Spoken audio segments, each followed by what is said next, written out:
Hello नमस्कार दोस्तों, मैं सुधीर स्वागत करता हूं आपका आपके अपने YouTube channel exam Guru tips and tricks में। तो आज के इस वीडियो में हम आरआरबी, एनटीपीसी और आरआरसी ग्रुप डी के मोस्ट इंपॉर्टेंट जीके, जीएस और जीए के क्वेश्चन को देखेंगे। बात करें इस वीडियो के बारे में तो इसमें मिशन 30 में 30 लेके चल रहे हैं और एनटीपीसी के लिए बात करें तो हम 40 में 40 लेके चल रहे हैं। और ये उस प्रकार के क्वेश्चन अगर जो आप 20 में से 15 कर जाते हैं तो आपका जो प्रिपरेशन, जो तैयारी है बहुत अच्छी है। आप लोग मुझे कमेंट करके बताइए कि आपने 20 में से 15 किए या फिर 20 में से कितने किए। ठीक है, तो बात करें इस वीडियो के बारे में तो इसमें देखिए आपके प्रीवियस ईयर्स के क्वेश्चन हैं जो आपके एलपी सीबीटी 1 के एग्जाम में पूछे गए थे। ठीक है, और आप अच्छे से करिएगा, पढ़ाई करते रहिए और जो हमारा टारगेट है वो जरूर कंप्लीट होगा। मैं बार बार बोलता हूँ, आप एक महीने वीडियो को देखो, चाहे आपकी मैथ की प्रैक्टिस सेट हो, चाहे आपकी रीजनिंग की प्रैक्टिस सेट हो, चाहे आपका जीके का प्रैक्टिस, उसके बाद अपने आप में खुद बदलाव महसूस करोगे। क्योंकि आपको पता है सारी चीज़ें क्या होती है। टीसीएस जो एग्ज़ाम लेता है चीज़ें मतलब मैथ की बात करें, रीजनिंग की बात करें, चीज़ें वही होती हैं, सिर्फ आपके नंबर बदले जाते हैं। ठीक है, तो अच्छे से देखते रहिए, प्रैक्टिस करते रहिए। चलिए इस वीडियो को शुरू करते हैं। उससे पहले चाहेंगे कि आप अगर इस वीडियो को पहली बार देख रहे हैं तो जल्दी से चैनल को सब्सक्राइब कर लो और सब्सक्राइब के बगल में बेल का आइकन होगा, उसको भी क्लिक कर देना, जिससे जो भी वीडियो अपलोड होगी उसकी नोटिफिकेशन आपको मिल जाया करेगी। आप लोगों से एक थोड़ी सी क्या बताएं, आप लोग वीडियो को लाइक नहीं करते हो, लाइक करो, कमेंट नहीं करते तो कुछ ना कुछ कमेंट जरूर किया कर दो, वीडियो के बारे में कैसा लगा और आपको आगे क्या चाहिए। ठीक है, तो उसको कमेंट करके बताते रहो। चलिए शुरू करते हैं आज का important session, RRB, NTPC, group D exam, GK, GS और जनरल अवेयरनेस के मोस्ट इंपॉर्टेंट 20 क्वेश्चन। तो पहला क्वेश्चन जो आपके सामने है वो है, रिक्त स्थान में उपयुक्त विकल्प को भरना है। तो पहला क्वेश्चन, वे पौधे जिनमें पौधे के विभिन्न भाग उपस्थित नहीं होते वे किस समूह से संबंधित है। तो ये देखिए, वे पौधे, देखिए अभी इंग्लिश में भी आपको क्वेश्चन मिलेगा और जो इंग्लिश वाले हैं उनको परेशानी यहाँ पे नहीं होने वाली। ठीक है, तो वे पौधे जिनमें पौधे के विभिन्न भाग उपस्थित नहीं होते वो थैलाफाइटा समूह से संबंधित होते हैं। और ध्यान रखिएगा, थैलाफाइटा की बात करें, इसमें आपके विशेषकर शैवाल और कवक जीवाणु उपस्थित होते हैं। और शैवालों के अध्ययन किसके अंतर्गत, शैवालों का जो अध्ययन किया जाता है, ये क्वेश्चन बहुत इंपॉर्टेंट है, वो फाइकोलॉजी के अंतर्गत किया जाता है। किसके अंतर्गत? फाइकोलॉजी के अंतर्गत शैवालों का अध्ययन किया जाता है। ठीक है, आगे चलते हैं। हमारा सेकंड क्वेश्चन आज का, मेंडलीव की आवर्त सारणी में तत्वों को उनके किन गुणों के आधार पर रखा गया है। तो मेंडलीव की आवर्त सारणी की बात करें तो उसमें तत्वों को उनके परमाणु द्रव्यमान, एटॉमिक मास के बढ़ते क्रम में रखा गया है। ठीक है, मेंडलीव कहाँ के वैज्ञानिक थे? मेंडलीव रूस के वैज्ञानिक थे, इसको भी ध्यान रखिएगा। तो जो भी चीज़ें इंपॉर्टेंट होंगी उसको मैं आपको बताता चलूँगा। ठीक है, आगे चलते हैं। थर्ड क्वेश्चन हमारा, जब एक परिपथ में कई प्रतिरोध श्रृंखला से जुड़े होते हैं तो करंट का मान क्या होता है। ठीक है, इंग्लिश में देखते हैं तो when a number of resistors are connected in series in a circuit the value of current आपको बताना है। तो 4 ऑप्शन है, बढ़ता है, कम होता है, आधा होता है, एक ही। ध्यान रखिएगा, आपकी बात करें परिपथ के तो 2 प्रकार के प्रतिरोध जो परिपथ होते हैं। एक तो श्रेणी क्रम में होता है, एक आपका पार्श्वबद्ध या समांतर क्रम में होता है। तो इसमें क्या है, जब आपका प्रतिरोध श्रृंखला में होता है तो इसमें क्या होता है, करंट एक ही रहता है, रिमेन्स द सेम। क्या हो जाएगा? रिमेन्स द सेम रहता है। ठीक है, नेक्स्ट प्रश्न पे चलते हैं। आपका, एक परमाणु में न्यूट्रॉनों की संख्या किसके बराबर होती है। तो बात करें परमाणु में न्यूट्रॉनों की संख्या जो बराबर होती है आपका द्रव्यमान संख्या माइनस परमाणुओं की संख्या। तो मास नंबर से अगर जो हम एटॉमिक नंबर घटा देते हैं तो हमारा क्या आ जाता है, न्यूट्रॉनों की संख्या निकल के आ जाती है। ठीक है, तो द्रव्यमानों की संख्या में से परमाणु की संख्या घटाने पर क्या बनता है हमारा, न्यूट्रॉनों की संख्या। हम चाहेंगे जितने भी क्वेश्चन आप करो अपने मन से उसको आप लोग मुझे कमेंट करके बताओ, सर आज मैंने इतने क्वेश्चन किए। ठीक है, आगे चलते हैं। इसमें एक चीज़ देख लेते हैं, आपको पता होना चाहिए किसी भी परमाणु के केंद्र में क्या होता है, एक नाभिक होता है। इस नाभिक में 3 चीज़ें इस परमाणु में एटम की बात ले लेते हैं, सीधा एक एटम मान लीजिए, ये एटम है। इस एटम जो होती है वो 3 चीज़ों से मुख्यतः मिलकर बनता है, प्रोटॉन, इलेक्ट्रॉन और न्यूट्रॉन। इलेक्ट्रॉन, प्रोटॉन, न्यूट्रॉन से मिलकर बनता है। अब इस परमाणु में कोई भी परमाणु होता है उसमें एक नाभिक होता है। क्या होता है? उसमें एक नाभिक होता है। इसमें नाभिक की बात करें, इसमें प्रोटॉन और न्यूट्रॉन उपस्थित होते हैं। क्या होता है नाभिक में? प्रोटॉन और न्यूट्रॉन। और जो इलेक्ट्रॉन होते हैं वो इसी नाभिक के चारों ओर चक्कर लगा रहते हैं। तो नाभिक के केंद्र में कौन कौन होता है? प्रोटॉन होता है, न्यूट्रॉन होता है, इलेक्ट्रॉन क्या करता है? इलेक्ट्रॉन नाभिक के चारों ओर चक्कर लगाता है। इसको ध्यान रखिएगा, बहुत इंपॉर्टेंट है ये।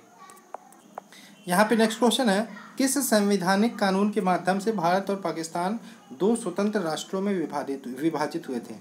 ठीक है, भारत और पाकिस्तान के विभाजन से रिलेटेड क्वेश्चन है, किस अधिनियम या फिर किस कानून के माध्यम से। ध्यान रखिएगा, भारतीय स्वतंत्रता अधिनियम 1947, ऑप्शन नंबर ए यहाँ पे सही हो जाएगा।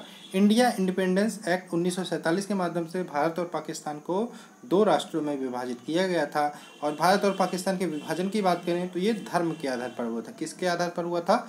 धर्म के आधार पर हुआ था। इसी आधार पर देखेंगे कि तो भारत अपना स्वतंत्रता दिवस कब मनाता है? यहाँ पे भारत मनाता है 15 अगस्त को, और पाकिस्तान कब मनाता है? 14 अगस्त को। ये दोनों भी इम्पोर्टेंट है, याद रखिएगा। आगे चलते हैं, नेक्स्ट क्वेश्चन हमारा, सर्च लाइट का परावर्तक कौन सा है? The reflector of search light is a. तो यहाँ पे देखिए कौन कौन से ऑप्शन है, उत्तल दर्पण, अवतल दर्पण, बेलनाकार दर्पण और समतल दर्पण। यहाँ पे ऑप्शन नंबर बी राइट हो जाएगा, अवतल दर्पण, कॉनकेव मिरर। ठीक है, सर्च लाइट का परावर्तक है।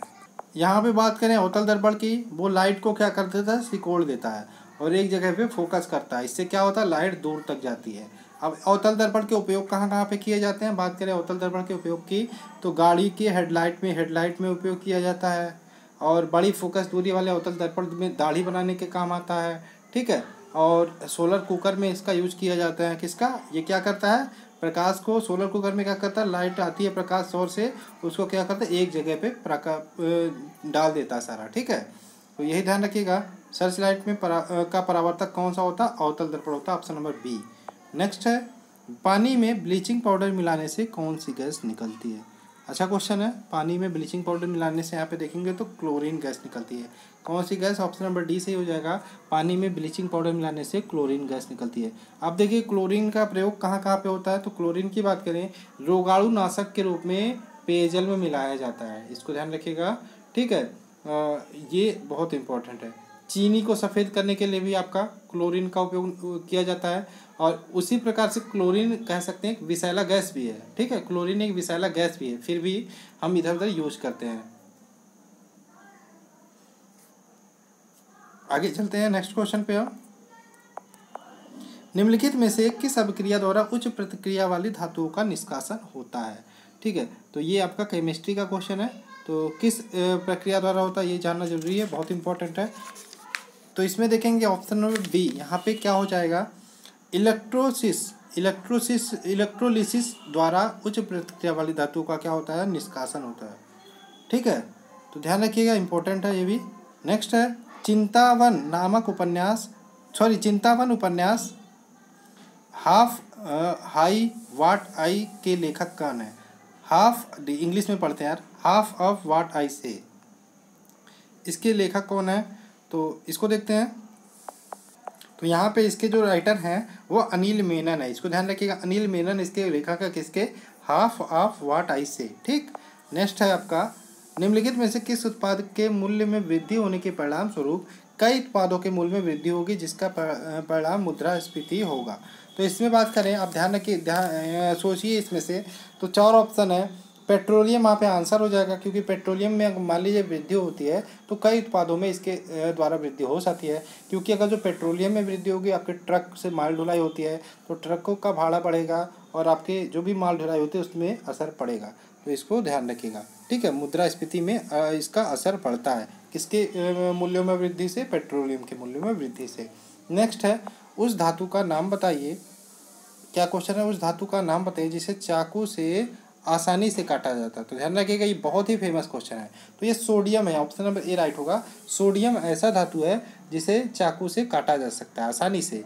सोडियम मुलायम होता है और यह चांदी की तरह सफ़ेद धातु भी है। ठीक है, आपेक्षिक घनत्व की बात करें सोडियम का 0.97 होता है। कितना होता है? 97 होता है, 0.97। और ये सोडियम क्या होता है? पानी से हल्का होता है, जिसके कारण यह पानी पर तैरता भी है। नेक्स्ट क्वेश्चन है यहाँ पे, तमिलनाडु के नए नियुक्त राज्यपाल फरवरी 2018 में उपलब्ध हुए थे। ये कौन है? तो ध्यान रखिएगा, जो तमिलनाडु के नए राज्यपाल हैं वो हैं बनवारी लाल पुरोहित। ठीक है, बनवारी लाल पुरोहित। रेलवे में राज्यपाल मुख्यमंत्री बहुत पूछे गए थे। नेक्स्ट आपका, इनमें से कौन सा एक सेप्रोट्रोफ है? ठीक है, तो यहाँ पे कुकुरमुत्ता जो होता है एक सेप्रोट्रोफ होता है, और ये इसमें कुकुरमुत्ता को इंग्लिश में मशरूम भी बोलते हैं। सबसे अधिक मात्रा में इसमें प्रोटीन भी पाया जाता है। ठीक है, इसको ध्यान रखिएगा। आगे चलते हैं, नेक्स्ट प्रश्न जो हमारा है, मार्च 2018 की उपलब्ध जानकारी के अनुसार, इसमें देखिए इस प्रकार के जो CEO आपके होते हैं, किस कंपनी के मालिक कौन है, इस प्रकार के प्रश्न भी आपके एग्जाम में भर भर के पूछे गए थे। ठीक है, तो इस प्रकार के क्वेश्चन को भी आपको छोड़ना नहीं है। तो क्वेश्चन है, मार्च 2018 में उपलब्ध जानकारी के अनुसार इलाहाबाद बैंक के MD और CEO कौन है।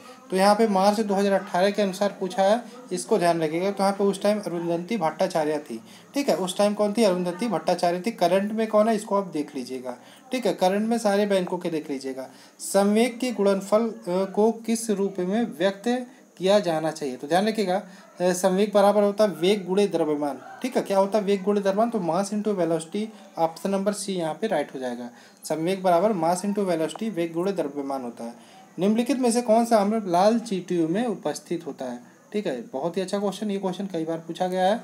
तो बात करें हम लाल चींटियों के बारे में, तो यहाँ पे जो फॉर्मिक अम्ल होता है, फॉर्मिक अम्ल ही ये सही आंसर होगा। ठीक है, तो यहाँ पे जो लाल चींटियों में उपस्थित होता है वो फॉर्मिक एसिड होता है। ऑप्शन नंबर ए राइट हो जाएगा। ठीक है, नेक्स्ट चलते हैं। पीर पंजाल रेलवे सुरंग किस राज्य में स्थित है। तो पीर पंजाल रेलवे सुरंग की बात करें, आपका जम्मू कश्मीर राज्य में स्थित है। ऑप्शन नंबर डी यहाँ पे राइट हो जाएगा। बहुत ही अच्छा क्वेश्चन था ये भी। नेक्स्ट आपका प्रतिरोध की एसआई मात्रक, प्रतिरोध की एसआई यूनिट पूछा है।